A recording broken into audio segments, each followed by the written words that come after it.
Aside from the initial schism between fans of the isometric games and the 3D games, perhaps the sharpest divide in the Fallout fandom is between those who prize Fallout New Vegas and those who favor Fallout 4. I'm very much in the former camp. I was primed to love Fallout 4, still being a newly minted fan of both the series and Bethesda Softworks after my initial introduction to both with Fallout 3. 2008 to 2011 were golden years, with Fallout 3, New Vegas, and Skyrim, the latter two being masterpieces of the simulational open-world RPG format. Fallout 4 was supposed to easily be my game of the year, and there was every chance it would become one of my favorite games ever. But as I played more and more of it, that passion failed to materialize. Fallout 4 brought a lot of obvious improvements, but it was also missing something the prior games had. Studio director Todd Howard has said that Bethesda aims to make each game different, and because of that, it's understandable why players would have strong preferences for which are their favorites. To me, Fallout is about open-ended narrative role-playing in a fantastically inventive and engaging setting. Fallout 4 has a different set of design priorities from the kind of games that brought me into the franchise. That's not a bad thing by itself, even if it personally pushes me away from the experience. It does me no good as a player or critic to stamp my foot and demand that it be more like New Vegas, when that's probably never what they were going for. It's been many years since my initial playthrough of the game and its DLC add-ons. My hype for the game and subsequent disappointment is distant in the rear view. I know what kind of game Fallout 4 turned out to be. I've never been one to say that it was an outright bad game, but it was absolutely a disappointing one. Like a lot of people, the surprisingly good TV adaptation reminded me just how much I enjoy the Fallout universe, and got me back into playing the games. Fallout 4, almost 10 years old at this point, is still the latest mainline entry in the franchise. I'm not discounting Fallout 76, but it's a live service online game, and those design priorities make it fundamentally a different beast. So Fallout 4 is still the most modern and most accessible of the franchise.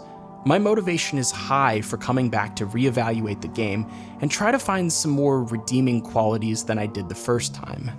The question I have now is, can I return to Fallout 4 and reevaluate it for what it is instead of what it's not? Can I learn to better appreciate the game's unique strengths without getting too caught up in the places it stumbles? I'm sorry to say that, in this instance, I have to be mean before I can be nice.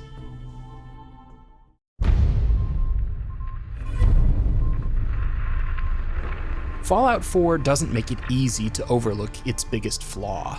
A lot of effort went into the polished and cinematic intro. There's an impressive montage of live-action footage and a fully playable pre-war sequence. It makes you think that Fallout 4 is going to be a game with lots of highly produced moments like these. A game that values story more than past games because it has a great story to tell.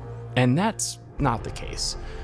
Parts of it are more produced, certainly, but this initial impression ignores huge swaths of the Fallout 4 experience and directs your attention toward one of the weakest elements: the writing. What it boils down to is that Fallout 4 tells a worse story in a slightly flashier way.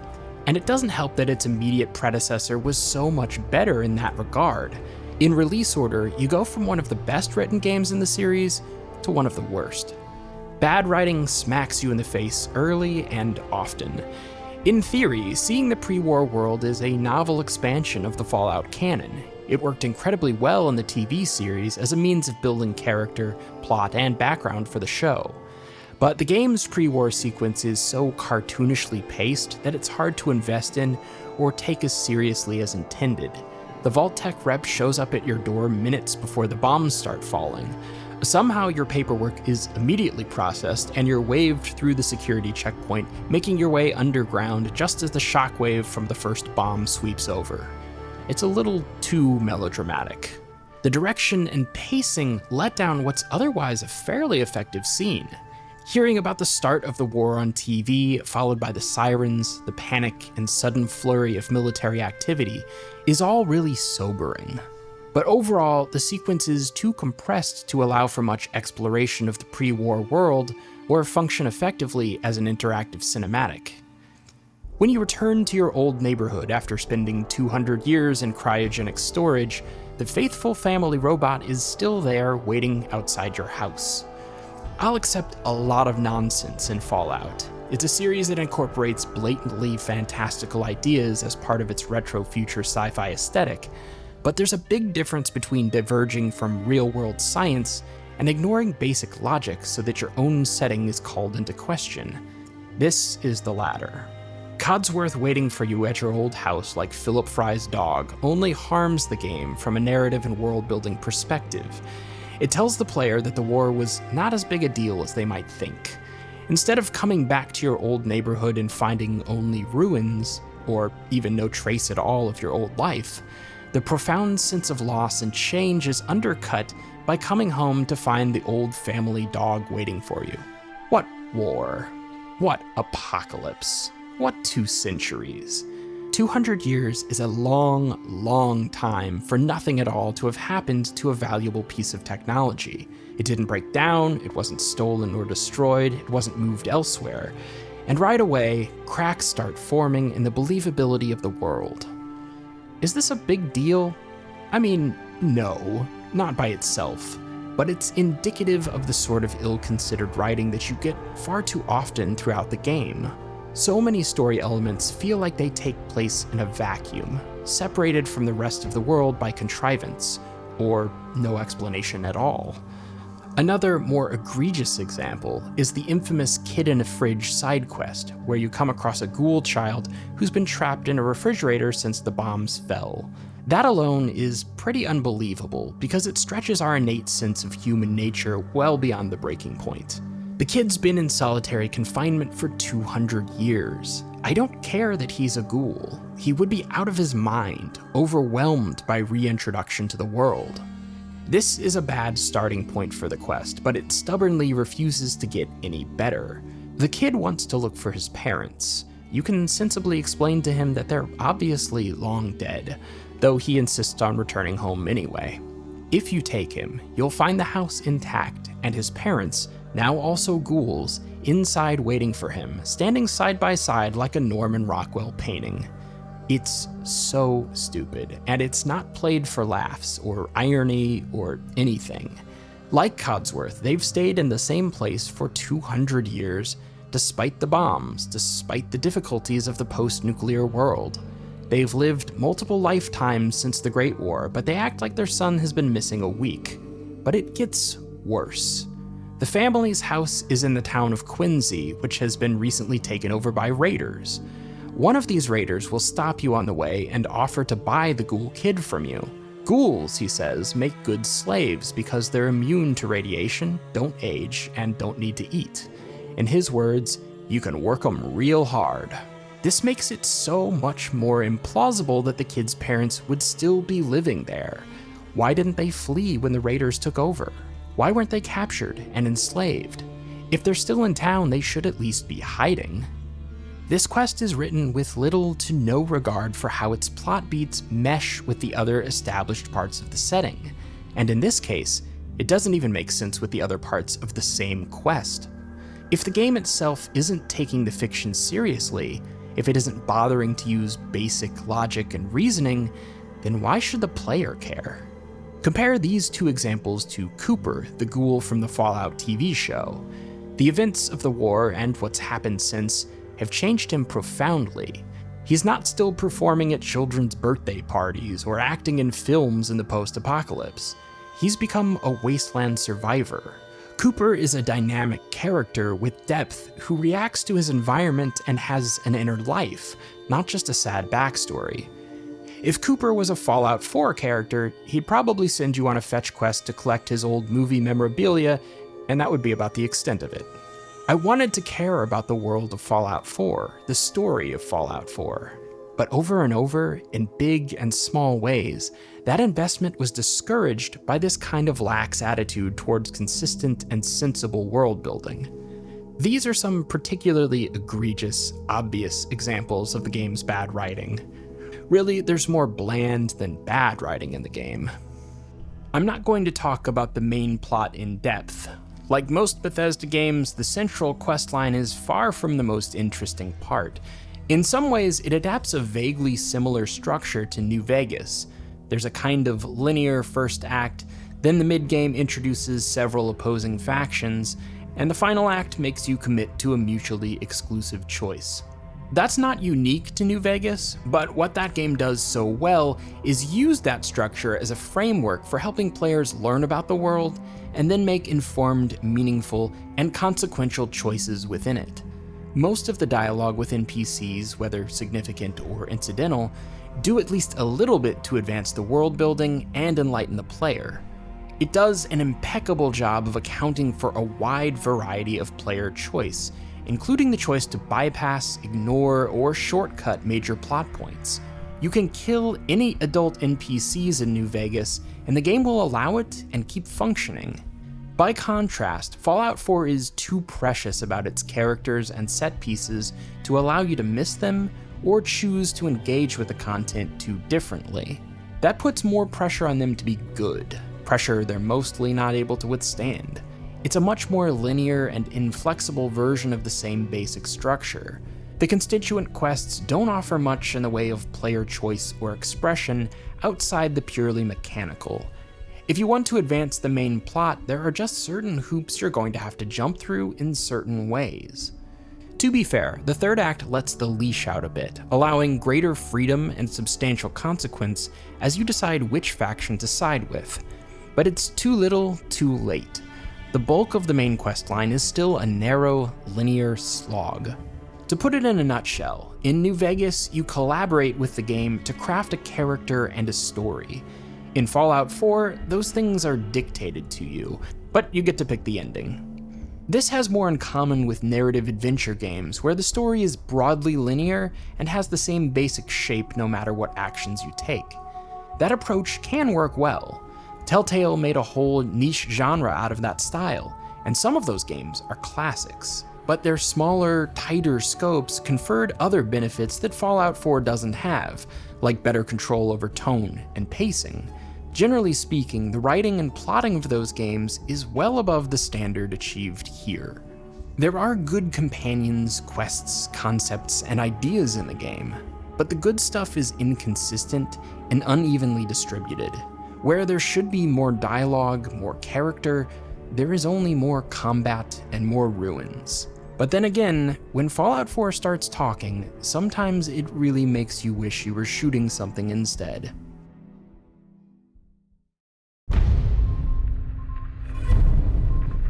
Everything about the main plot and side quests is made worse by the unforced error of the revised dialogue system.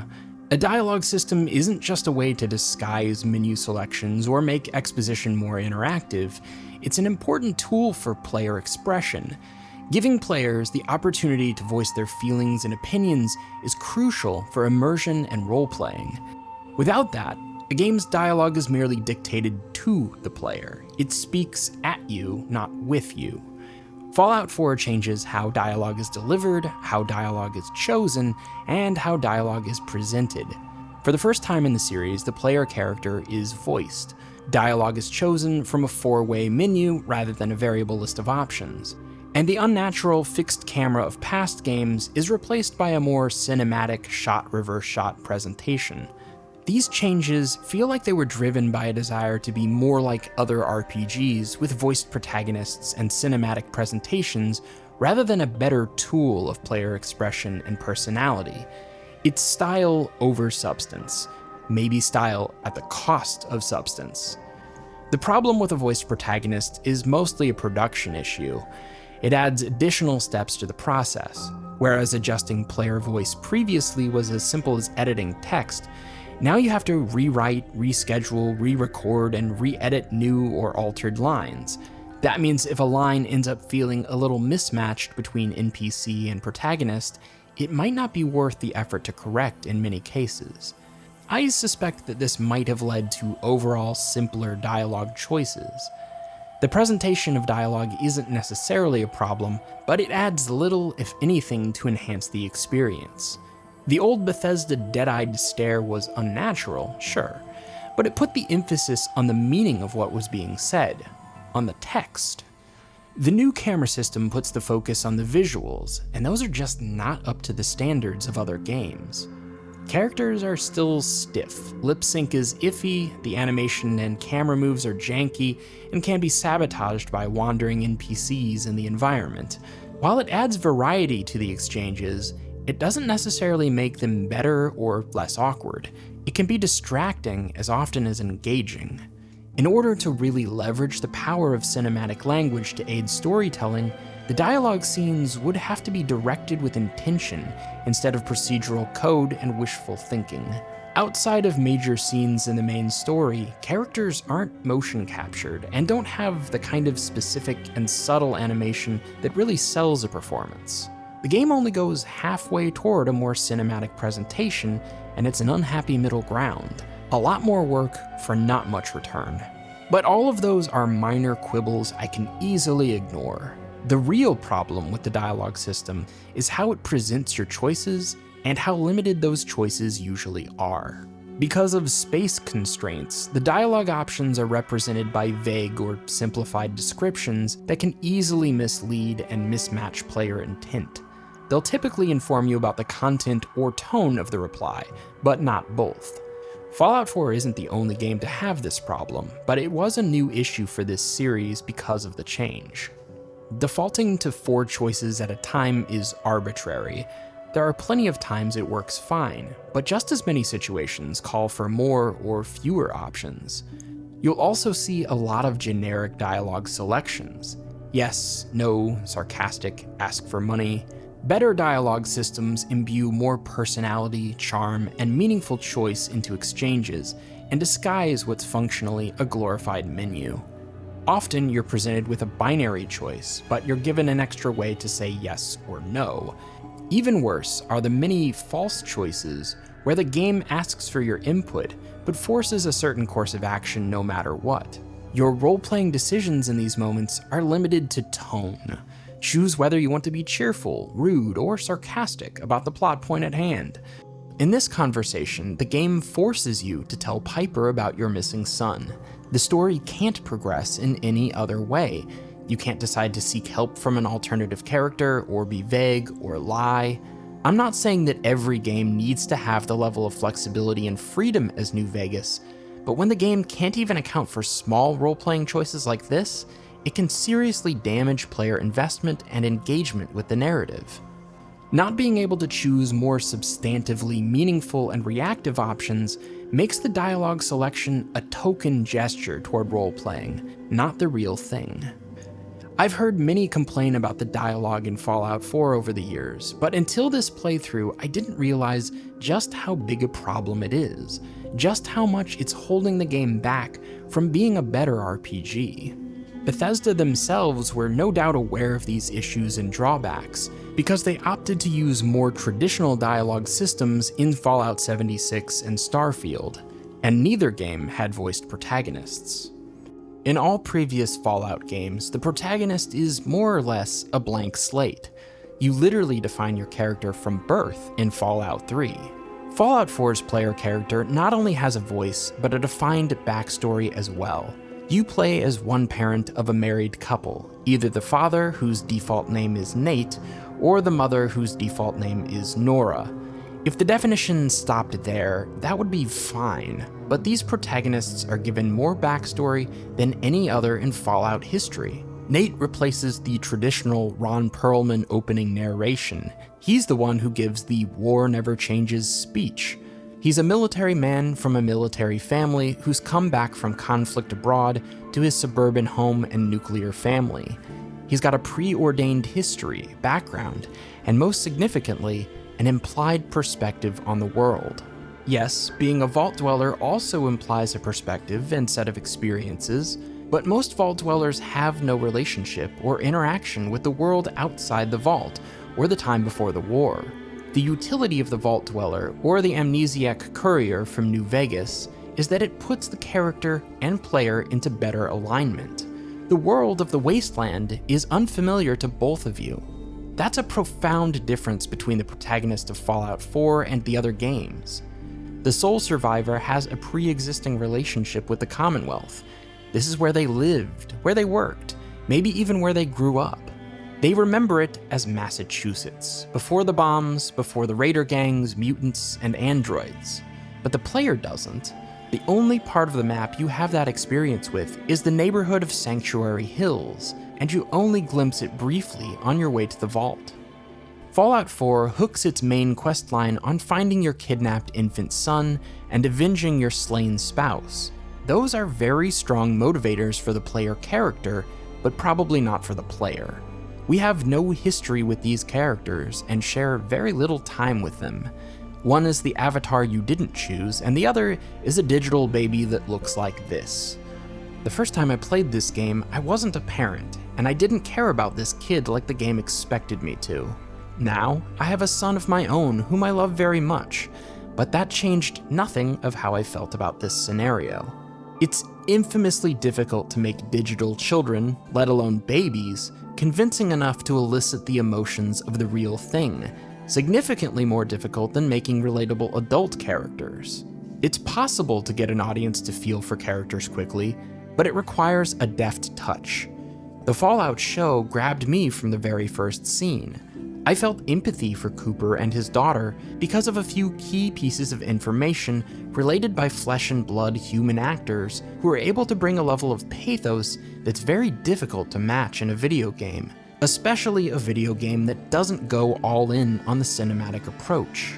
Fallout 3's main plot also centers on looking for a family member, but that game has several advantages. One, the family member in question is voiced by A-list actor Liam Neeson and is not an unconvincing digital baby. Two, you spend a significant amount of time with the character in the introductory sequence, and the event that separates you from your father sets up a solid mystery with compelling questions. And yeah, the TV show did something similar. Fallout 4's inciting incident is so much weaker than Fallout 3's very similar premise. Although it leads to something interesting eventually, the damage is done. The predefined backstory does more harm than good. Occasionally, your status as a pre-war popsicle becomes relevant. Sometimes it's used as an excuse for plot contrivances, but it has no impact on the vast majority of the game, even though it should profoundly shape your character's perspective.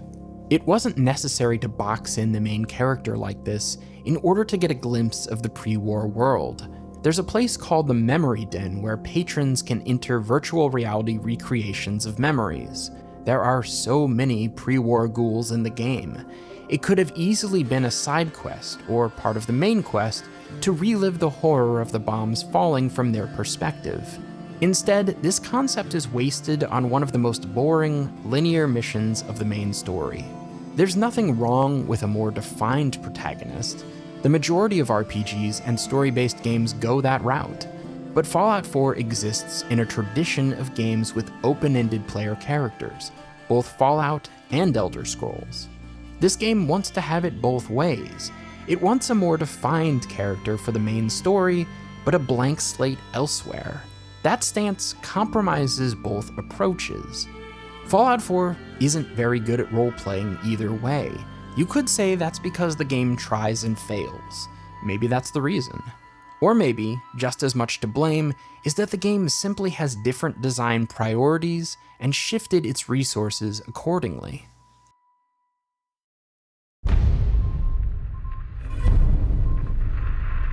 Fallout 4 marked a turning point in Bethesda game design, establishing priorities and systems that would go on to define Fallout 76 and Starfield after. This game is part of why 76 had such a rough initial reception, though maybe just a small part. That game had plenty of its own problems at launch. Fallout 4 was criticized for its writing, world building, and characters, and then 76's initial release came along a few years later and seemed very disinterested in all of those things with its minimalistic survival game approach. There was a sense among some fans that Bethesda no longer cared about storytelling and narrative advancement in Fallout. They valued crafting, looting, and a vacuous, never-ending churn of content. Although I think that's a reductive and overly negative view, and it's been proven wrong by the additions to 76 since launch, it's undeniable that Fallout 4 shifted focus toward those activities.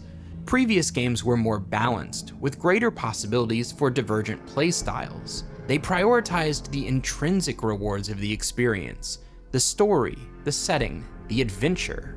Loot was largely a means to an end, not a focus all its own. In Fallout 4, the loot is often the point. XP, caps, resources, and legendary items, suits of power armor. If this loot-driven loop existed in addition to traditional Fallout content distribution, then I wouldn't complain. But often, it supplants what used to be the core of Fallout, even post-Bethesda acquisition.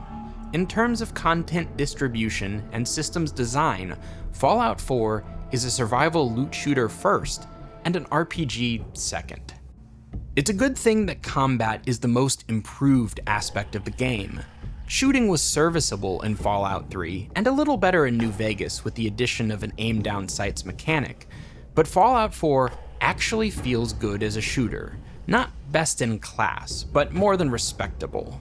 Controls are tighter and quicker. Weapons like mines and grenades are easier to use with a dedicated button. You can melee attack while holding a weapon, which is even better if you've modified a gun to have a bayonet. Combat feedback is a huge step up. Enemies respond to weapon hits more convincingly, accompanied by the series' standard over-the-top gore and dismemberment, even though you'll still run into enemies that can be bullet sponges. Depending on your weapon choice and level disparity, the visceral visuals and sound design make that a lot more tolerable. Fallout already had terrific weapon variety. Now, each weapon has modular components that can be swapped out to upgrade weapons over time and suit your preferred playstyle. Weapon design is wonderfully tactile. There's so much attention to detail. The way they look, move, and sound, loading and firing, lends even the more ridiculous weapons a grounded believability within the game world. There's a nice progression from basic pipe guns cobbled together from scrap to manufactured military hardware more common to the mid and late game.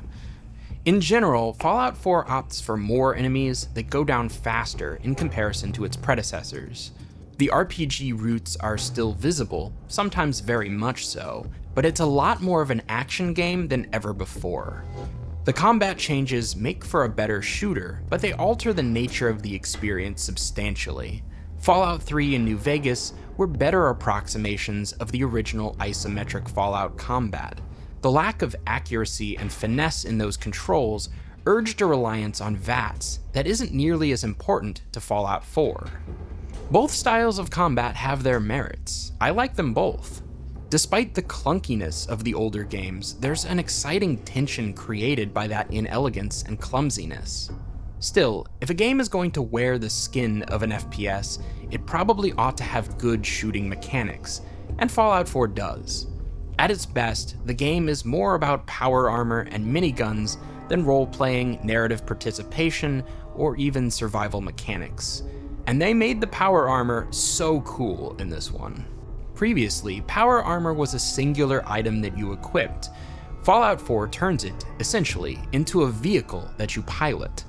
It has its own power source, and each segment, legs, arms, helmet, and torso, are modular components joined to the exosuit frame, each of which can be upgraded and modified with a variety of stat and ability bonuses and cosmetic enhancements. I love everything about the changes to power armor here. It was always a huge part of the series' iconography. These changes make it exciting and special in gameplay to match the reverence in the marketing. All the adjustments and improvements to controls and combat systems push the game toward being faster and more fluid, but then the game's intensified focus on loot slows it back down. This is a Bethesda game after all, and Bethesda games since Morrowind have furnished their worlds with numerous objects from the useful to the mundane. Unlike most games, the props of the world are interactive. You can take them whether they have any actual value or not. It's a big part of what lends a Bethesda game its internal believability and sets their style apart from other open-world RPGs where there's a harsher division between the world and the player. In the older games, you could safely ignore the miscellaneous objects unless you needed specific items for quest purposes, or you were desperate for things to sell. Fallout 4 makes that trash actually useful. Almost all items have some utility, being made up of materials necessary for crafting upgrades and bases. This changes everything. Suddenly, all those old typewriters and telephones become immensely useful for their components. You can always buy weapons and armor, plenty of good items drop from enemies, but to truly get the most out of the game, you'll need a healthy amount of junk materials. Wandering through any given location, you have to consider nearly everything you see as having some kind of additional value if you want to engage with the crafting systems. This is a neat way to convey how the new world is scavenged from the ruins of the old, an idea that's been present in Fallout since the beginning. There's a much higher density of items than before. This makes environments feel more authentic, but it also slows down exploration. A lot. Slow isn't necessarily bad, but you're not slowing down to take in the atmosphere or appreciate the level design, you're slowing down to rummage through junk. Is scavenging fun? Is it ultimately a good addition to the gameplay loop? Traditionally, loot has been considered a fun aspect of RPG game design, but the junk in Fallout 4 isn't loot. It's resources, and resources are functionally a sort of currency. In fact, a bunch of currencies. Rather than having a general scrap resource or a handful of generalized resource categories, there are 31 different types of crafting materials in the game, from wood and metal to circuitry and nuclear material. 31 is far too many to keep track of, with everything else going on in the game. Although you can tag materials for search, there's not a great way to see what you're running low on or what you should prioritize, especially when you're out in the field. Without the quality of life and UI innovations to match the increased complexity, picking through junk can be tedious and tiresome. In the end, it's easier to just hoover up most things. Not only does that take a lot of time, it also leads you into conflict with the encumbrance system. Encumbrance is an unpopular mechanic with many players, but I'll defend it as necessary and helpful. It might seem like the game would be better if you never had to worry about carry weight, and certainly it's annoying to have to manage that stuff all the time. But the alternative is worse, at least for me. I once modded my game to have essentially unlimited carry weight. At first, it was liberating, but soon I discovered that it ruined the whole thing. It's like having unlimited money in a game about economics. Game design is a push and pull between the player and the game's systems. It's necessary for games to push back in some way in order to define the experience, if not the challenge, of a given game. It's even more important for games to tell the player what they can't do than what they can. And recent Bethesda games have been rightly criticized for not pushing back on players enough, to the point that they're sometimes bland and toothless. Fallout 4 offers a variety of ways to maximize your carry weight allowance, including a nifty perk that lets you fast travel while over-encumbered, which is a game changer. Encumbrance itself isn't the problem, but it sits at the intersection of a lot of other elements that should be better, namely the user interface. Fallout 4's complexity outweighs its interface's ability to manage, and you end up scrolling through long lists of items, spending far more time in menus than necessary. I appreciate the Pip-Boy as a piece of the fiction, but I think you could still maintain the aesthetic of a chunky wrist-worn computer while adding some additional quality-of-life features. Many mods have done this over the years in all of Bethesda's games. To be fair, the studio has gotten better with certain aspects of their UI over time. The looting interface is massively improved. You no longer have to press a button to open a secondary inventory window when searching containers or NPCs. That's absolutely vital given how much more of both there are in this game. But other components like crafting and upgrade menus are clunky and unintuitive. That was also the case in previous games. Fallout has never had elegant interfaces, and maybe there is some level of charm to that. These things are annoyances, not deal breakers. And I would say that's true of most of the design issues with the core gameplay.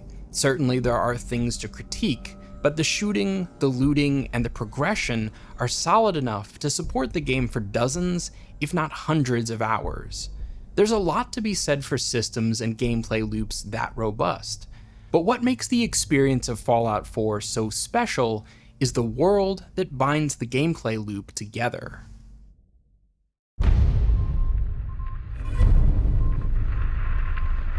Something Fallout 3 did exceptionally well was the feeling of wandering a post-apocalyptic world. Everyone who played that game remembers the amazing moment when you leave Vault 101 and look out over the desolate capital wasteland for the first time. The barren waste calls out to you to discover its secrets and brave its dangers. Some things were lost in the shift from isometric to first-person 3D, but this immediate immersive experience was new and brilliant.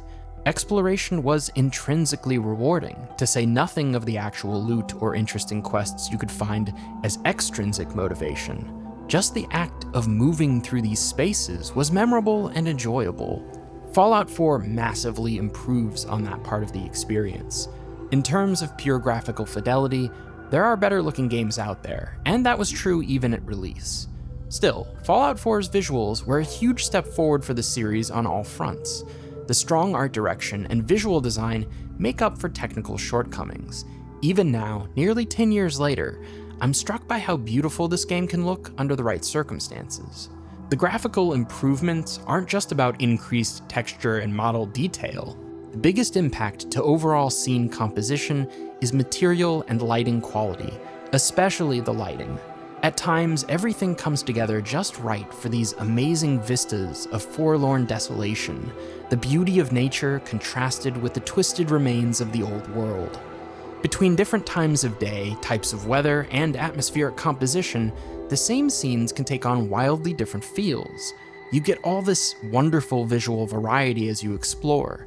Thick fogs, light rains, clear starry nights. Radiation storms are particularly special. They envelop the world in a sickly and dangerous yellow-green thunderstorm that brings rads instead of rain.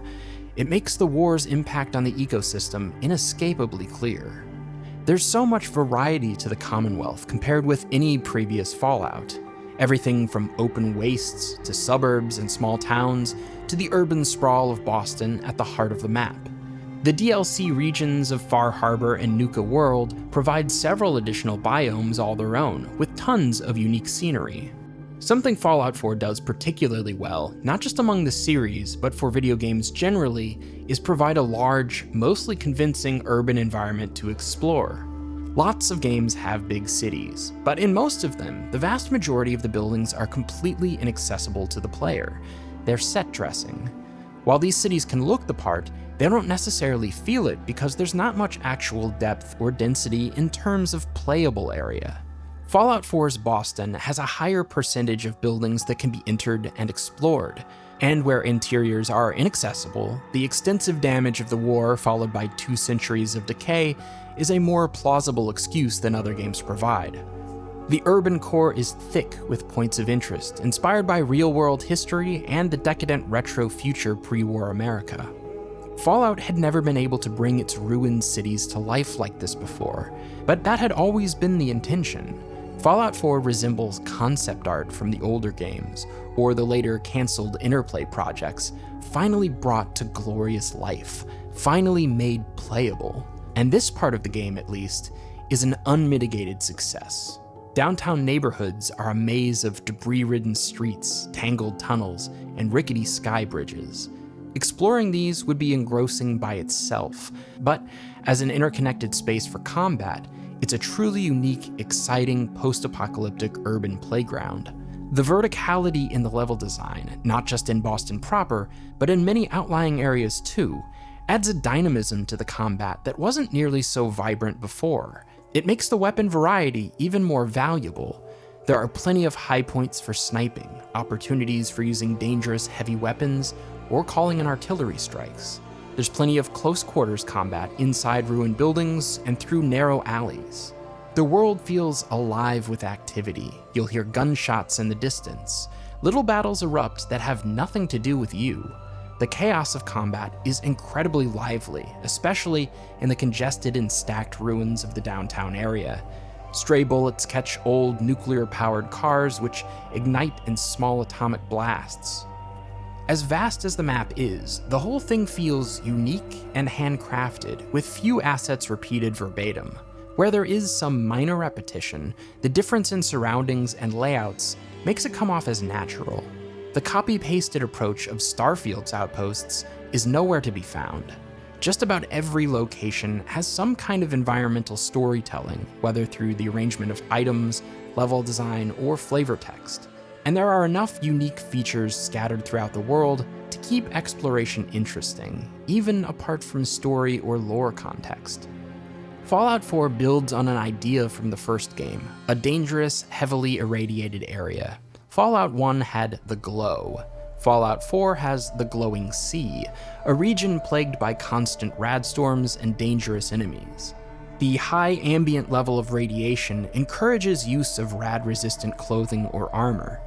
My only critique of the Glowing Sea is that it's not bigger. I would love to spend more time in these kinds of extreme environments. It's some of the best atmosphere in any Fallout game.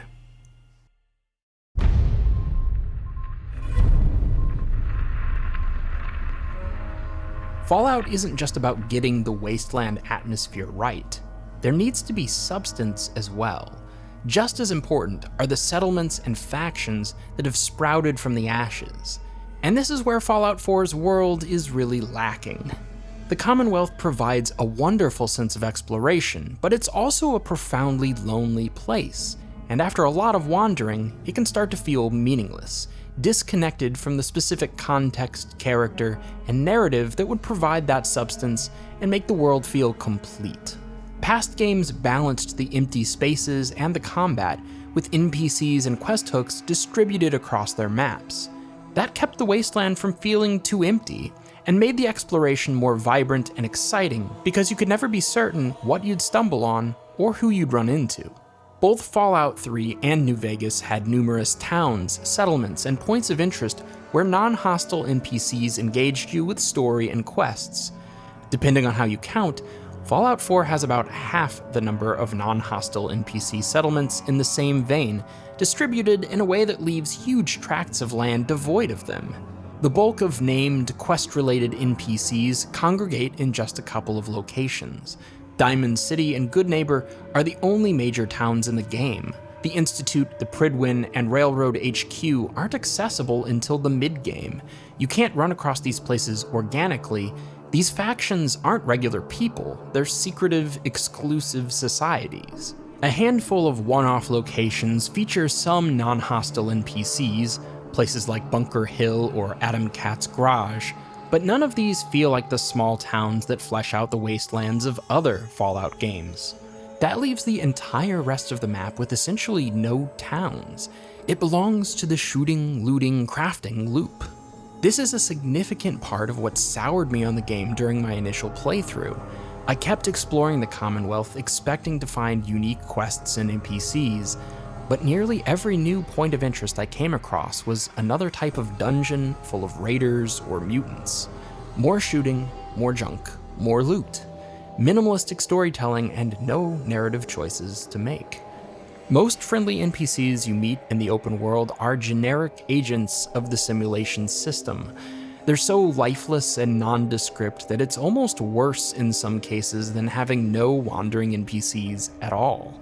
It's exciting when you meet someone out in the world who doesn't want to shoot you, but that excitement evaporates when you realize that these characters rarely have any meaningful interactivity. The ratio of filler NPCs to NPCs with actual names and unique dialogue, much less any real story or quest involvement, seems a lot less favorable than past games. And even a lot of the named NPCs are incredibly shallow. This can lead to scenarios where the game's verisimilitude completely shatters. This happened to me after the Brotherhood of Steel arrived in the Commonwealth. It's an incredibly memorable sequence, one of the most striking parts of the main story. In real time, their airship flies across the map to the Boston airport.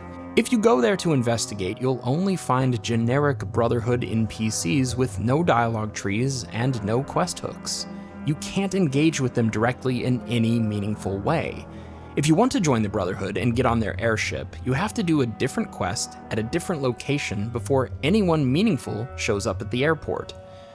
Players who did that quest before the Brotherhood's arrival won't run into this issue, but it's still a big problem because it betrays the game's open-ended, player interest-driven design and comes off feeling incredibly inorganic. And it's not the only time the game does this. Even just one NPC pointing you to Paladin Dance at the police station would have been enough to band-aid over this problem. Instead, it devastates the illusion of an internally sensible world. The level design, world design, and atmosphere do so much to make the game feel alive, but the abundance of generic and underwritten NPCs, along with the lack of meaningful towns and settlements, undercuts a lot of that effort. Another thing that hurts exploration is the radio. That might sound extremely petty, but anyone who played Fallout 3 can tell you what a huge part of the game the vintage music was. It set the tone, it kept you company, it underlined cruel and humorous ironies about the setting.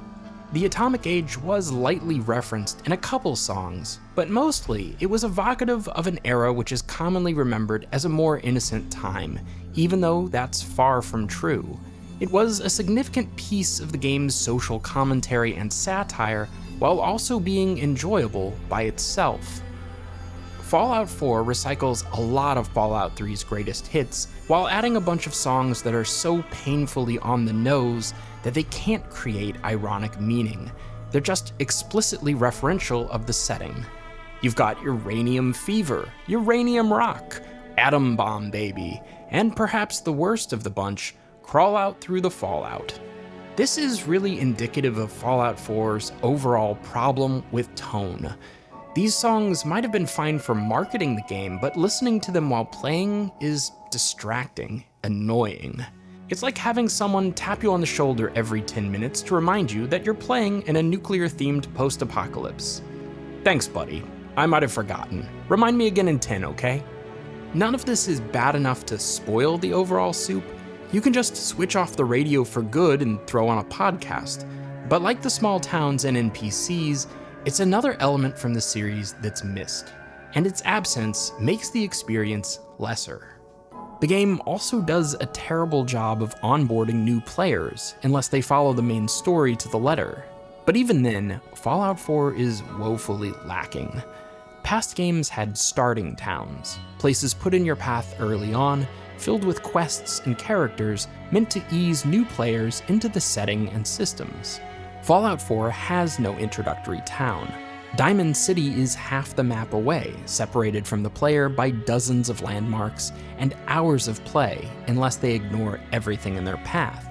Instead, the game nudges new players towards the ruins of Concord, where you meet a small band of characters representing the Minutemen, a faction that most players, at best, feel indifferent toward. Instead of a starting town, this is a starting adventure. Meet the people, solve their problem by shooting and looting. That's a more honest representation of the game in front of you than the prior introductory sequence.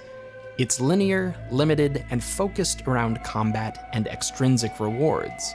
At the conclusion of the battle, the Minutemen Remnant invites you to follow them back to your old neighborhood, where it becomes clear why there's no starting town. Fallout 4 expects you to build it.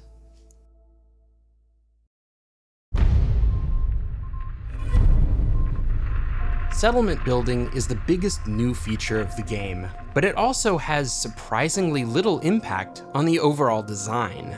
It's almost entirely optional, and in many ways, superfluous. A lot of effort went into the feature, but Bethesda, knowing that some players wouldn't want to engage with base building, wasn't willing to make it essential.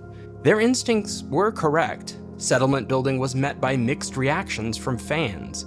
Some went all out constructing elaborate bases, while others wanted no part of it and ignored the system entirely. I have to wonder if that was a partially self-fulfilling prophecy. If they had made these systems more important and valuable, wouldn't that have provided motivation for more players? Base building mechanics in most survival crafting games are either crucial to progression or heavily incentivized by other aspects of the game's design. In Fallout 4, that's not the case. Almost all practical functions of base building are redundant. Diamond City offers everything you need without building a base: crafting benches, merchants, even customizable housing. Good Neighbor and Bunker Hill offer most of these amenities as well. And since fast travel is unrestricted, there's no reason to build bases around the map for geographic convenience. But say you do build a base. In some ways, settlements are one of the best parts of Fallout 4. The system is expansive and open-ended, especially with the DLC add-ons. Settlements complete the combat loot loop by providing something to invest in that's more tangible than your stat sheet and more personalized than modular weapon and armor crafting. It also provides a long-term goal, perfect for a big open-world game. If the story isn't going to grab you, and frankly, it doesn't grab me, then the settlement system is an alternate way the game can get players invested in the world. And this method is much better tied into the systems and design priorities of Fallout 4 than a sideshow story about mad scientists and androids. But it's also a very flawed part of the game, and one that you have to meet on its own terms. Building is open-ended, but there are still weird restrictions. Object placement can be fiddly and infuriating. Even when you get used to the tools, they're obviously inefficient. There are so many quality of life issues and bugs that crop up in the course of building and managing settlements. You already spend a lot of time in menus in Fallout, but going all in on settlements puts another spotlight on Bethesda's lacking user interface. It's obvious that this system was bolted onto the existing Bethesda framework instead of being a core part of the design from the beginning. It sometimes feels more like a good mod than an official part of the game. Fallout 4 doesn't just give you the opportunity to build a couple of bases. There are 30 possible settlement locations in the base game alone. Huge quantities of the game world have been set aside for it. Where previous games would have had more small towns and outposts with unique NPCs and quests, Fallout 4 has vacant tracts of land for the player to build on. Unfortunately, the settlement system is a poor replacement for the missing authored content. There's not much personality to it except what the player brings with their construction and imagination. The NPC settlers are almost all generic. The ones with names are usually involved only in the initial quest to gain control of the settlement. Those quests almost always consist of clearing enemies from a nearby point of interest. Running your settlements is a relatively simple numbers game. Make sure there's enough food, water, and beds for the population. Provide some defenses, and set up a recruitment beacon if you want the settlement to grow. Happiness is affected by those requirements, and a few other simple things like ensuring the beds are underneath roofs instead of out in the open. Settlements will generate generic radiant quests over time. They can be attacked, residents can request that you clean out a nearby area of enemies, or find a kidnapped NPC. None of these quests have enough gameplay novelty or a narrative context to make them interesting. It's the sort of thing you'll be doing all the time just by wandering through the wasteland anyway. The Radiant quests, the defense, the upkeep, it's all busy work to maintain what you have and give you a way to sink more time into the game should you choose. It's not quality time, though. There's no end goal or high-level achievements to be sought with the settlement system. You're not working toward some greater goal, at least not one that's acknowledged by the game itself. The motivation for building more than a couple of settlements is hard to come by for many players. Why are there so many opportunities for settlement building and so few authored small towns if the settlement system was going to be relegated to optional content status? Ultimately, I think it's kind of disingenuous to call settlements optional. It's a core part of the game in terms of how much space and oxygen it takes up in the design. The junk system perfectly aligns with the needs of settlement building. The game constantly reminds you of settlements when you engage with the system. You'll probably unlock a few locations without even trying, just by doing other things. And yet, Bethesda failed to give players strong extrinsic reasons to use it. It can still be a lot of fun. It's nice to have a home base, a place to store your excess gear, to build out over time, to collect dozens of auxiliary suits of power armor that you'll never use. Player-driven interest and motivation can be powerful. Settlement building has a lot of merit. What's truly frustrating is that it could and should have been a lot more.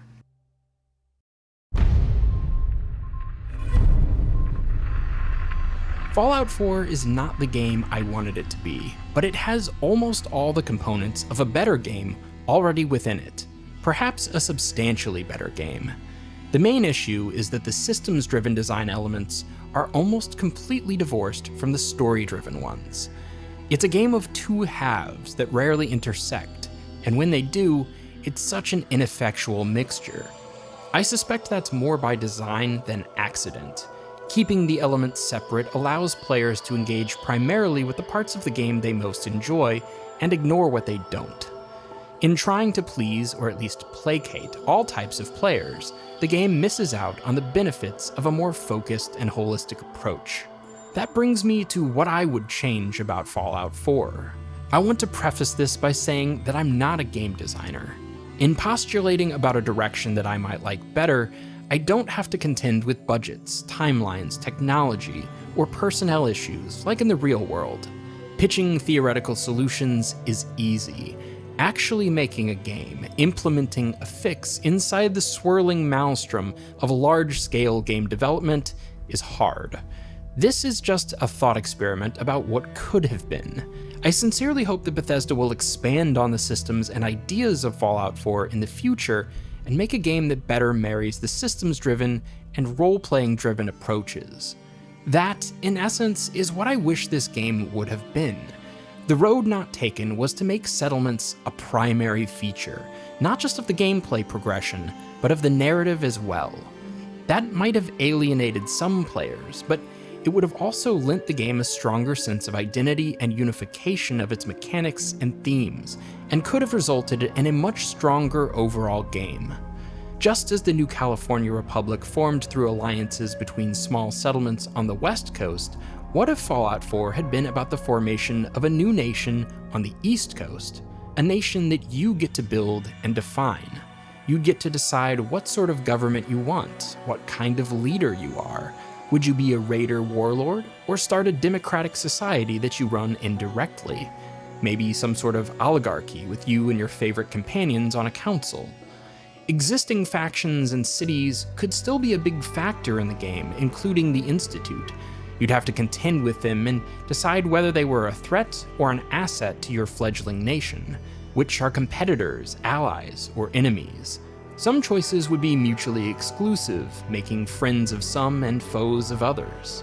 This idea is structurally similar to the Yes Man questline in New Vegas, where you get to choose the fates of all the minor factions in the Mojave Wasteland. But in this implementation, interacting with the factions, gaining their trust, fighting them, negotiating, would be the bulk of the game. For players who don't like the actual building part, there could be options to pay special NPCs to construct prefab layouts, which could then be upgraded over time. New settlement components and features would be unlocked through quests, with some mechanics being exclusive depending on how your nation operates. Your settlements wouldn't just be populated by generic NPCs. There would be many richly written characters with specific backgrounds and quests, some attached to particular locations, and some that could appear in multiple places depending on your actions. Such an approach would tie the game's mechanical and systemic aspirations with a narrative possibility space that would allow for nuanced player expression. It sounds a lot more exciting than what we ended up with. The real Fallout 4 dabbled loosely with some of these ideas in the Nuka World expansion. That DLC allows you to run a raider empire that can take over the settlements you already created on the main world map.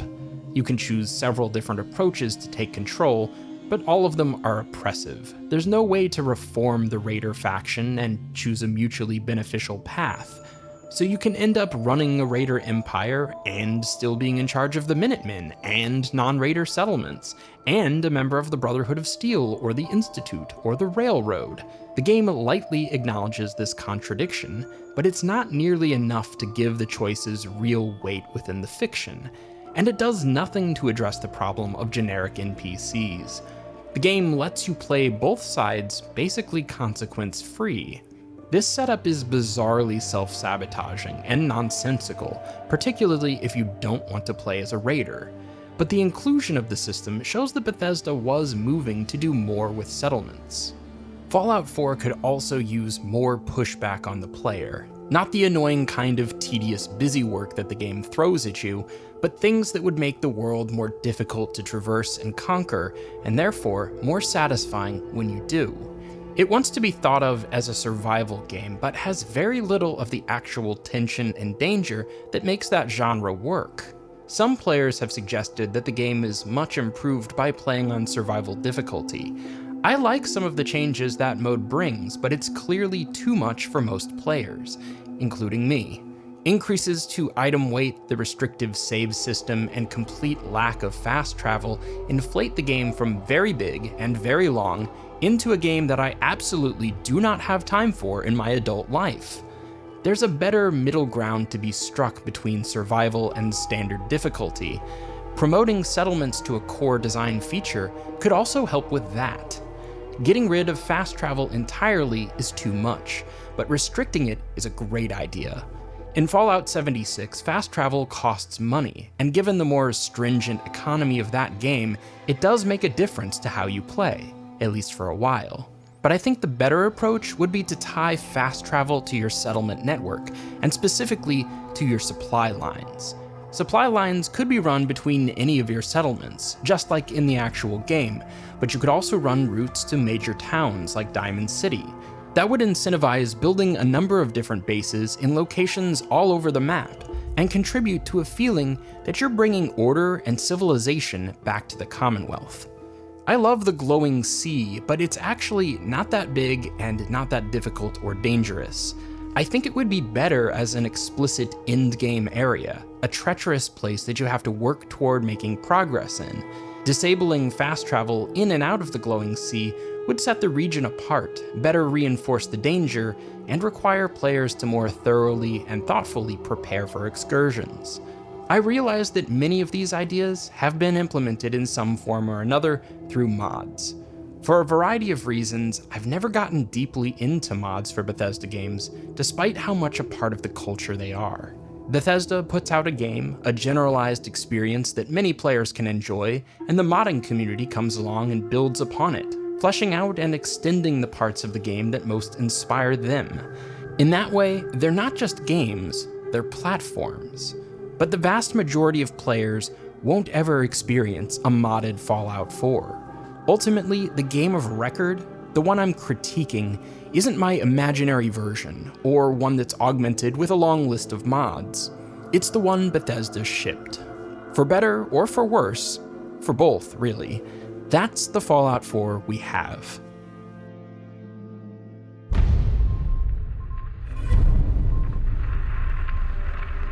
What is the central appeal of a Bethesda game, of a Fallout game? Answers vary wildly. But for me, the Bethesda format has always been about the pure promise of the open world. You're dropped into an imaginary place and allowed to do what you want, go where you will. The world is yours to engage with. When starting a new open world game for the first time, that's always what I've been the most excited about, the promise of exploration and discovery. Combat, loot, quests, companions, crafting, all that stuff is in support of immersion. If the world itself, including the fiction, isn't compelling, if you can't buy into it, then no amount of content sprinkled on top will change that fundamental relationship. Fallout 4 gets this central appeal partially right. Visually, it's an incredible world, both in the broad strokes and in the micro detail brought to series staples. The weapons, the armor, and the technology of Fallout are more vividly realized than ever, to the degree that the TV show was able to adapt them directly into live action. In that sense, the world is believable and immersive, despite the occasional Bethesda game jank. It's the narrative and world building that fails to hold up its end of the bargain. So much of the writing is disappointingly shallow and poorly thought out. Without the strength of pre-established series lore and iconography, Fallout 4 would be in much worse shape. It gets a lot of mileage drafting behind its predecessors that were superior in those regards. What I can say now after replaying this game is that my primary reaction was enjoyment rather than disappointment. But I had to meet the game on its own terms to get to that place, and those terms are markedly different from prior Fallout games, and even prior Bethesda games. Judged as an RPG, it's severely lacking. Fallout 4 is where Bethesda games started turning for me. The way Skyrim persisted with players for so long after release seems to have influenced how the developer makes games. They don't just make them to be good at launch, they try to make games that players will return to for a decade plus, like they still do with Skyrim. This approach has increasingly produced games that are content containers more than worlds. That perfectly fits into the business model of Fallout 76 as a live service. But for Starfield, a new IP in a traditionally single-player format, it resulted in a game equally pretty, playable, and vapid. A game I spent quite a bit of time with but have no strong feelings about. I didn't love it, I didn't hate it, it just was. Artistically, that might be the worst possible failure state. That's a fate I never want to see for the Fallout series. One day, I hope we get a Fallout 5, or maybe a New Vegas-style spin-off, that's able to bring all the strengths of the franchise together, including what was introduced in this game. For now, what we've got is worth appreciating on its own merits. It would be sad to completely ignore this game's successes because of its shortcomings. Is Fallout 4 a good game, but a bad Fallout? I don't think it's that simple. For one, that assumes that Fallout has some kind of consistent standard running through the series, and that's just not true. Ever since the first sequel, Fallout has had major tonal shifts, retcons, and mechanical deviations. I played a lot of the Bethesda-era Fallouts for this, and I enjoyed all of them in different ways and for different reasons. If anything, this whole experience, kicked off by the TV show, has reminded me that I just love this series. But it's messy, always has been. That creative mess is part of the identity, part of the charm and artistic resonance. Embracing the bad with the good is just what you have to do in the wasteland.